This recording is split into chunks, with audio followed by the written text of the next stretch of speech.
नमस्कार, बहुत बहुत स्वागत है न्यूज 21 में आप सबका। मैं हूं आपके साथ ऋतिका पांडे। हमारा स्पेशल अपना बिहार बुलेटिन देख रहे हैं। पटना से खबर आ रही है जहां मुख्यमंत्री नीतीश कुमार ने मंगलवार को अपने ट्विटर हैंडल पर बीपीएससी TRE-4 को लेकर नई वैकेंसी की घोषणा की है। इसके तहत 27,100 सीटें निकाली गई हैं। जी आपको बता दें, जहां पर छात्रों में इसे लेकर नाराजगी देखी जा रही है। छात्रों को कहना है कि सरकार ने पहले 1,60,000 सीटों का वादा किया था, लेकिन अब भारी कटौती कर दी गई है, जिसे वे किसी भी सूरत में कबूल नहीं करेंगे।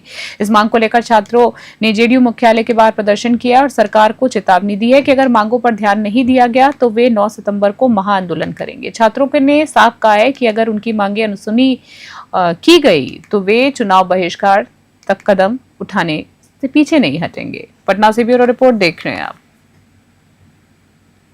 हम लोग आंदोलन करने के लिए नहीं आए। हम लोग अपने गार्जियन, शिक्षा विभाग के जो गार्जियन यानी शिक्षा मंत्री सुनील कुमार से हम लोग रिक्वेस्ट करने आए कि कल आपने जो घोषणा किया कि TRE-4 आ रही है, 27,000 पदों पे आ रही है, तो बस हम लोग इस मांग को मनवाने आए कि आपने बोला था सर 1,60,000 पे आएगी, 1,50,000 पे आएगी, 1,20,000 पे आएगी और अंततः आप 27,000 पे आ गए। मैंने समुद्र में बोला गया कि तैरने सिखाएंगे और नाला में कुदा दिए, तो नाला में तैर पाएंगे हम लोग? तो हम लोग का बस मांग ये है कि फुल सीट 1,20,000 फुल सीट पे बहाली दीजिए। और आपने जो डेट तय कर दिया, TRE-4 का डेट तय किए कि दिसंबर में 16 से 19 दिसंबर को एग्जाम लिया जाएगा। 16 दिसंबर से 19 दिसंबर के बीच में, रिजल्ट दिया जाएगा जनवरी में, 21 जनवरी के आसपास। और डेट तय किया है कि फॉर्म कब से भराएगा, मैंने शादी का पता नहीं और बच्चा कब होगा, छठियारी कब होगा, घोषणा कर दिए, तो ऐसे कैसे होगा? क्या क्या मांग है? हम लोग का मांग वही है 1,20,000 और 20 सितंबर के अंदर नोटिफिकेशन जारी करिए, अन्यथा 9 सितंबर को तैयार रहिए। पटना का सड़कें सुनसान नहीं रहेगी। कैमूर से खबर देख रहे हैं। कैमूर से बड़ी खबर आ रही है जहां फूड पॉइजनिंग से एक ही परिवार के 5 लोगों की हालत बिगड़ गई है। जी आपको बता दें, मामला भभुआ थाना क्षेत्र के देवरीजी खुर्द गांव का है। प्रभावित लोगों में बबलू सिंह, उनकी पत्नी माया देवी, मां चंदा कुंवर और 2 बेटियां सरिता और कविता कुमारी शामिल हैं। सभी को तुरंत भभुआ सदर अस्पताल में भर्ती कराया गया है, जहां उनका इलाज चल रहा है। सूचना मिलते ही भभुआ पुलिस भी मौके पर पहुंची और मामले की छानबीन शुरू कर दी है। अस्पताल के डॉक्टर्स ने बताया है कि सभी लोग फूड पॉइजनिंग से पीड़ित हैं। फिलहाल उनकी हालत स्थिर है और डॉक्टरों की टीम निगरानी में उनका इलाज कर रही है। कैमूर से रवि जडेजा की रिपोर्ट देख रहे हैं आप।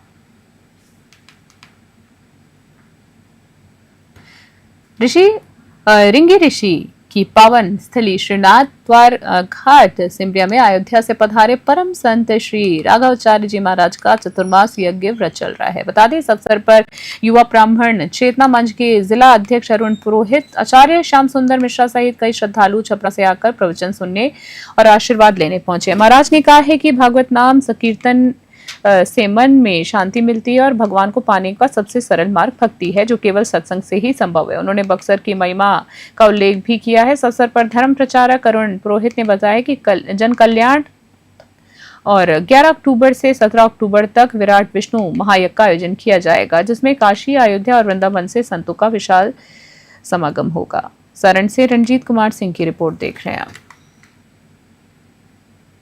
आरा जिले के कोइलेवर स्थित 114 रैपिड एक्शन फोर्स परिसर में गणेश विसर्जन समारोह बड़े ही धूमधाम और श्रद्धा के साथ मनाया गया है।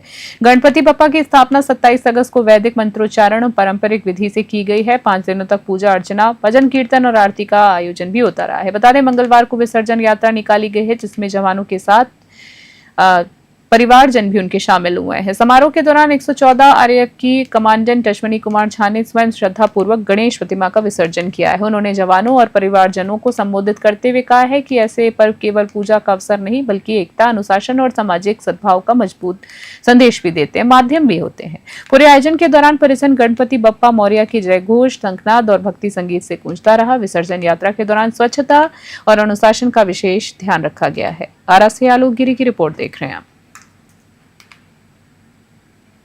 भारत सरकार के जनजातीय कार्य मंत्रालय द्वारा कर्मयोगी रेस्पॉन्सिव गवर्नमेंट कार्यक्रम का आयोजन किया गया। कार्यक्रम का शुभारंभ पूर्णिया के वरीय अपर समाहर्ता राजकुमार गुप्ता ने दीप प्रज्वलित करके किया। इस मौके पर जनजातीय समाज को दिशा देने वाले विभिन्न क्षेत्रों में लोग बड़ी संख्या में उपस्थित रहे हैं। पूर्णिया के वरीय अपर समाहर्ता राजकुमार गुप्ता ने कार्यक्रम के उद्देश्य को बताते हुए कहा है कि जनजातीय विकास और सामाजिक परिवर्तन के लिए व्यक्तियों को और संस्थाओं को सशक्त बनाने के लिए देश भर के 500 जिलों में यह कार्यक्रम चलाया जा रहा है। उन्होंने कहा है कि SC/ST समुदाय तक सरकार की योजनाओं का सही क्रियान्वयन कैसे हो और क्यों इस बार में बाधा आती है। बता दें, इस पर लोगों की जागरूकता बेहद जरूरी है। साथ ही उन्होंने इसके लिए आदि कर्मयोगी को तैयार कर समाज में भेजा जाएगा, ऐसी बात कही है ताकि योजनाओं का लाभ भी अंतिम छोर तक पहुंचे। पूर्णिया से विनीत राज की रिपोर्ट।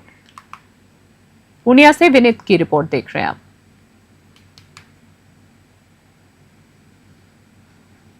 मधुबनी से खबर। मधुबनी जिले के दलदल थाना क्षेत्र में पुलिस ने गुप्त सूचना के आधार पर छापेमारी कर 2 आरोपियों को अवैध हथियारों के साथ गिरफ्तार किया है। बेजा थाना पुलिस के पदाधिकारियों ने संध्या गश्ती के दौरान ग्राम दलदल में छापेमारी की है। मौके पर एक व्यक्ति अपने मोटरसाइकिल पर बैठा था, जिसे देखकर वो भागने लगा। दूसरा व्यक्ति घर में कुछ छुपाने का प्रयास कर रहा था। पुलिस ने तलाशी लेने पर पलंग के बक्से और अटैची से 2 देसी कट्टा और 4 जिंदा कारतूस बरामद किए। बता दें, साथ ही अपाचे मोटरसाइकिल भी बरामद हुई है, जिसमें एक लोडेड देसी कट्टा सीट के नीचे छुपा हुआ था। गिरफ्तार अभियुक्तों की पहचान 47 वर्षीय मंगल चौपाल, 21 वर्षीय भगवान चौपाल के रूप में हुई है। दोनों के खिलाफ विधिवत कार्रवाई भी की जा रही। मधुबनी से विकास झा की रिपोर्ट देख रहे हैं आप।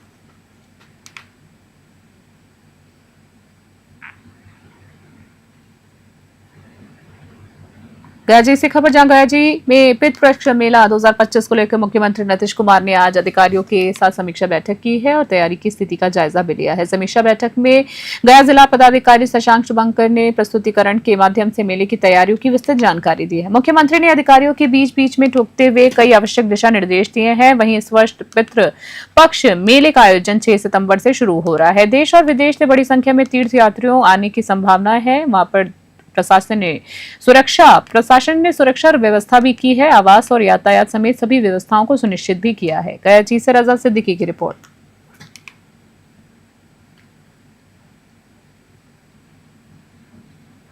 सिवान से खबर। जहां जिले के महाराजागंज प्रखंड के शूरवीर गांव नवनिर्मित उप स्वास्थ्य केंद्र का उद्घाटन किया गया। इस केंद्र के शुरू होने से ग्रामीणों में खुशी की लहर है, क्योंकि अब उन्हें प्राथमिक उपचार और टीकाकरण की सुविधा गांव में ही मिल सकेगी।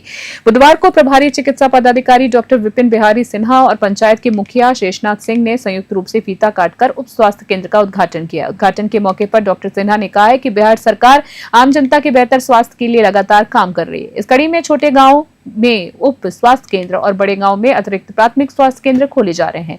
उन्होंने बताया कि अब शूरवीर गांव के बच्चों, गर्भवती महिलाओं और नवजात शिशुओं का टीकाकरण या प्राथमिक स्वास्थ्य सेवाओं के लिए PHC नहीं जाना पड़ेगा। ये सभी सुविधाएं अब इसी केंद्र पर उपलब्ध होंगी।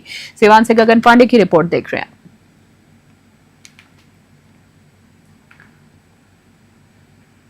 खगड़िया से खबर। जहां खगड़िया के मथुरापुर खेल मैदान में बुधवार को सदर विधानसभा स्तरीय NDA कार्यकर्ता सम्मेलन का आयोजन किया गया है। कार्यक्रम की अध्यक्षता जदयू जिलाध्यक्ष बबलू कुमार मंडल ने की है, जबकि संचालन भाजपा जिलाध्यक्ष शत्रुघ्न भगत ने किया है।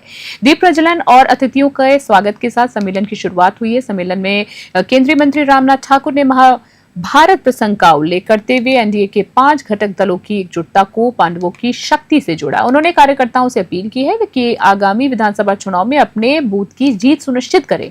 जदयू के प्रदेश कोषाध्यक्ष एवं विधान परिषद के उपनेता ललन शराफ ने विपक्ष पर तीखा प्रहार किया। खगड़िया से राजीव कुमार की रिपोर्ट।